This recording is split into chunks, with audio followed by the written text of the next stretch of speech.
Dhrangadhra city પોલીસે ફૂલગલી વિસ્તારના મકાનની છત ઉપરથી બે આરોપીઓને દબોચી લીધા. સુરેન્દ્રનગર જિલ્લા પોલીસ અધિક્ષક શ્રી પ્રેમસુખ ડેલુના માર્ગદર્શન હેઠળ જિલ્લામાં શરીર સંબંધિત ગુનાઓમાં નાસ્તા ફરતા આરોપીઓને ઝડપી પાડવા સૂચનાઓ આપવામાં આવેલ છે. જે સૂચનાના આધારે ધાંગધ્રા ડિવિઝનલ નાયબ પોલીસ અધિક્ષક શ્રી જેડી પુરોહિતના સીધા માર્ગદર્શન હેઠળ ધાંગધ્રા સિટી પોલીસ દ્વારા કામગીરી હાથ ધરવામાં આવેલ.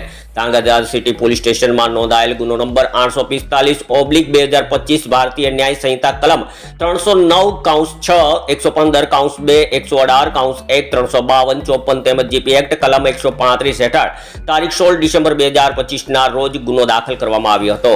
આ ગુનાની ગંભીરતાને ધ્યાનમાં લઈ 9 માર્ચ 2026 ના રોજ રાત્રિ પેટ્રોલિંગ દમે પોલીસને મળેલ બાતમીના આધારે ધાંગધ્રા આરોપી ફૂલગલી વિસ્તારમાં હાજર હોય. જે બાતમીના આધારે સિટી પોલીસે ટીમ બનાવી હાજી સલીમ સંદીર રહે ફૂલગલી ધાંગધ્રા, શકલીન મુસ્તાક તાલી રહે કસ્બા શેરી ધાંગધ્રા તેમના રહેણાંકી મકાનની છત ઉપરથી ઝડપી પાડવામાં આવ્યા હતા.